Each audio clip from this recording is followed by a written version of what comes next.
presque de l'info, c'est la revue de presse de Nicolas Canteloup. Et on retrouve tout de suite Mathieu Béliard pour les infos du jour. Oui, ma chère Julie, évidemment. L'actualité, évidemment. Bienvenue, chers auditeurs, si vous rejoignez sur Europe 1. L'actualité, évidemment, c'est le football. Et le PSG, c'est formidable, qui se qualifie contre Barcelone en Ligue des Champions. Une victoire qu'on doit, il faut le dire, aux Français. Au-delà bien sûr, au-delà du gardien Navas, qui a été formidable. On retiendra surtout la prestation des deux attaquants français, l'équipe de France, formidable hier.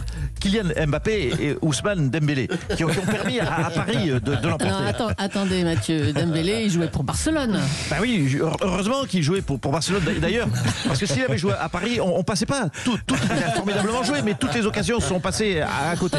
Et puis, l'autre info, vous le savez, c'est la journée mondiale de l'audition. Ah oui. Oui, pardon, excusez-moi, pardon, oui, non, je m'immisce, excusez-moi de m'immisquer. Vous me voyez venir, hein. Non, mais ça suffit, les auditions, là. Hein, j'ai entendu votre interview. Non, c'est tous les jours. Non, franchement, moi, c'est tous les jours pour moi, les journées d'audition. Bah oui. Bah, des auditions sans arrêt.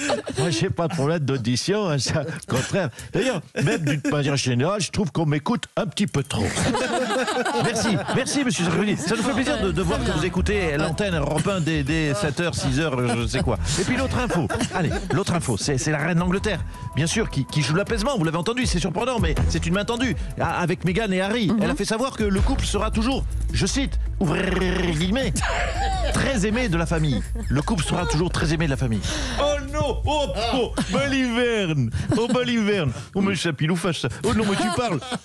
Non, vu ce qu'ils ont mis à la famille royale pendant l'interview, les deux Meghan et Harry, nous s'est pas dit que le prochain déjeuner du dimanche se passe formidablement bien, non. Enfin, mais si Julien, soyons sérieux, allons, vous serez toujours très aimé de la famille. Non mais ça, c'est quand même une phrase de mafieux sicilien. Mais oui, le parrain, tu sais, quand il te dit qu'il t'aime bien, tu sais que t'as une chance sur deux de finir dans un sac à sapin. Non, moi, je me méfierais quand même. Merci Stéphane et à demain, Mathieu. Moi, j'aime bien quand vous faites merci Stéphane. Oh, c'est formidable.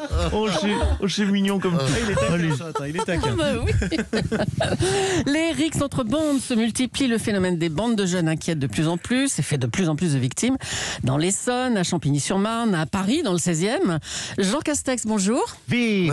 Bonjour, Madame Julie. Bonjour, Monsieur Béliard. Et bonjour aux jeunes qui nous écoutent et à qui je dis non à la violence. Jeunes, c'est un appel solennel. Je vous le dis, soyez gentils. Mais oui, être gentil, c'est grave le kiff de bâtard. Écoutez, mon conseiller en communication qui me l'a marqué sur ce post-it, dans mon cage d'escalier, c'est comme cela que vous parlez. La violence, j'ai envie de dire, il faut lui niquer sa grand-mère la pute.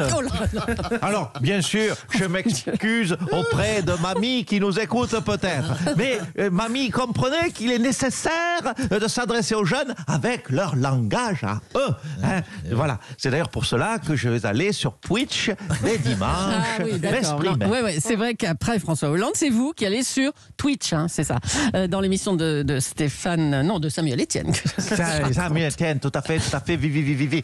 Ça, donc je dis salut la commu, salut les followers. Je me suis préparé activement à faire le buzz. Je me suis entraîné au jeu vidéo d'ailleurs préféré des Jones, Tetris. Tetris, les années 80. Non, je me suis peut-être trompé. Je confonds avec. Oui, où j'ai mis ma fiche sur les jeunes. Attendez. Oui, voilà. Leur jeu préféré, c'est Fortnite. Fortnite. Oh là, vous parlez l'anglais, vous maîtrisez l'accent. Oui, moi aussi, je la sens. Alors, j'ai aussi appris les méthodes des YouTubeuses pour se redessiner les sourcils. Je viendrai avec un petit chat, ça c'est très important, on me l'a conseillé.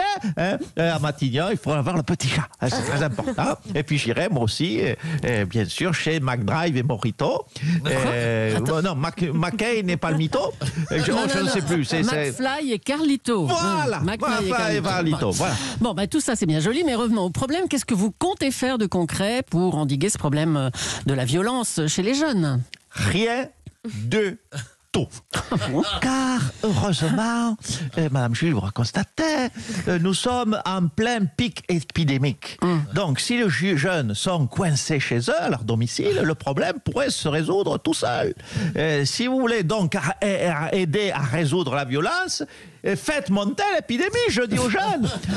Ne vous lavez plus les mains. Faites-vous des bisous entre vous. Fermez les fenêtres. Sucez des poignées de porte. Aidez-nous à lutter contre ce fléau qu'est la violence à l'extérieur de votre domicile. Merci, monsieur le Premier ministre. Incroyable. Bon, allez, sur le front de l'épidémie, l'Agence régionale de santé d'Île-de-France a donné l'ordre ferme aux hôpitaux et aux cliniques franciliens de déprogrammer 40% de leurs activités médicales et chirurgicales.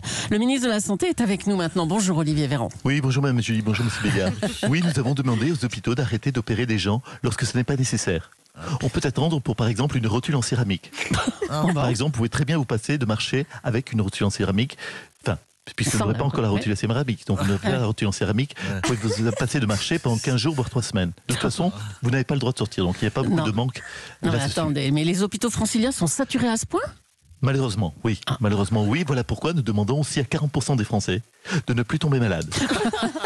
Alors je lance cet appel. Voici notre conseil santé. Mettez votre écharpe quand vous sortez et mangez des clémentines au lieu de vous enfiler du Nutella avec une cuillère à soupe.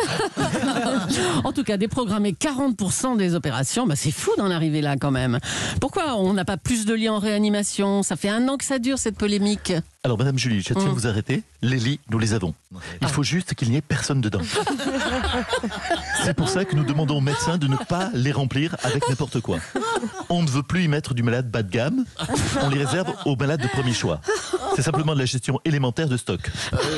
Bon, écoutez. Merci beaucoup, monsieur. Je vous en prie. Véran, allez. L'opposition parisienne se plaint de l'absentéisme d'Anne Hidalgo au Conseil de Paris. Madame Hidalgo, ils disent que vous êtes tournée vers 2022 et que la mairie ne vous intéresse pas. Non, mais c'est faux. C'est faux, je m'inscris en faux, Madame Julie. Parisien, parisienne, je serai toujours là auprès de vous pour vous enquiquiner. Vous n'allez pas vous débarrasser de moi comme cela. Même si c'est vrai, oui, j'aime les Français. Vous savez, les Français, ce sont des gens que je ne connaissais pas bien il y a encore 3 semaines. Mais je les découvre grâce à mes petites... voilà. Grâce à mes... Comment on dit mes excursions. Voilà. Mais ils sont formidables, les Français. Ils ressemblent un peu à des Parisiens, si bien sûr on fait abstraction de leurs habits moches. Et savez-vous qu'ils parlent quasiment, les Français, la même langue que les Parisiens. Bref, ils méritent d'être connus. C'est pour ça que je vais à leur rencontre grâce à des excursions. Bon, écoutez, on a compris. Bon, parlons de Paris quand même. Le directeur général de la Santé, Jérôme Salomon, a déclaré que le confinement en Île-de-France n'était pas d'actualité. Alors, d'ailleurs, à ce propos, en parlant de Jérôme Salomon, vous ne trouvez pas ironique que l'homme qui a privé les Français de sport d'hiver a un nom de ski ? Oh oui, alors là, franchement... Mais écoutez, c'est une touche d'humour, car en allant à la rencontre des Français, je me suis rendu compte que les Français aiment l'humour. Certains aiment rire même parfois à 9h moins le quart le matin. Et je ne sais pas si je vous l'ai dit, mais depuis 3 semaines, j'aime les Français. Oui, on a compris. Merci beaucoup, Anne Hidalgo. Allez, on va reparler de Samuel Etienne, qui fait l'unanimité sur Twitch. François Hollande, puis Jean Castex passent chez lui la même semaine. Samuel Etienne, votre matinale quotidienne cartonne et vos interviews sont un succès. Comment vous l'expliquez, ça ? Bonjour Julie, bonjour Mathieu, bonjour à tous et bon réveil si vous nous écoutez. Il est 8h47, on va se faire, si vous le voulez bien, un bon café avec un petit croissant et ensuite nous allons parler entre nous, parler entre vous, pour répondre à vos questions, mais d'abord prenons un café. Votre question Julie, c'est comment expliquer ce succès sur Twitch ? Eh bien, c'est l'écoute des internautes, l'humilité, la bienveillance autour d'un café et d'un croissant. Ici, vous l'avez compris, on joue au Racing Club sympa, au FC Gentillesse. Et puis c'est vrai qu'en venant chez vous, les politiques ont l'air sympas. C'est vrai, je le dis avec humilité, bienveillance et bien sûr un café. Ah, excusez-moi, je pensais avoir coupé mon portable, pardon, allô ? Oui, bonjour monsieur Etienne, c'est Ségolène Royal. Royal. Oui. Je voulais vous dire que je suis très sensible à votre démarche pour reconnecter les personnalités politiques à la jeunesse. D'ailleurs, est-ce qu'il vous, tiens, par hasard, tiens, ça de façon fortuite, est-ce qu'il vous resterait de la place dimanche prochain? Parce que moi aussi, j'aimerais bien que tout le monde voit que je suis finalement quelqu'un de très sympa. Merci beaucoup, Madame Royal. Mais dimanche prochain, je dois vous dire que je... Ah, pardonnez-moi, attendez, on m'appelle sur l'autre ligne, l'autre poste. Allô? Ah, salut Samuel. C'est Nono Montebourg. Dis-moi. Et bonjour à toi. Dis-moi, toi qui aimes échanger avec des gens le matin, si on faisait une interview miel et présidentielle. Ah, c'est nappe comme concept. Toi qui aimes bien les nouveaux concepts, ton public va me voir sous un nouveau jour. T'as un créneau? Encore un appel, oh là. Oui, monsieur Étienne, dites-moi, vous qui êtes si sympathique, est-ce que vous n'auriez pas une petite place pour une victime d'une erreur judiciaire inouïe et d'un procès politique d'une indignité folle que même Christophe Ondelat, il pourrait en parler pendant 3 heures chez Europe 1. Ouais, bon. Écoutez, je ne sais pas si je vais continuer cette émission, ma chère Julie, parce que, à la base, moi, je voulais créer une nouvelle émission et en fait, j'ai l'impression d'avoir ouvert une boutique de toilettage. Toilettage pour hommes politiques, peut-être. Allez, je vais y réfléchir, bien sûr, autour d'un café et d'un croissant. Bien joué, Nicolas Canteloup. La revue de presse. Saluons évidemment Philippe Cavrivière, Laurent Vassilio, Arnaud Demanche, les auteurs de la revue de presse que vous retrouvez sur Europe 1.fr.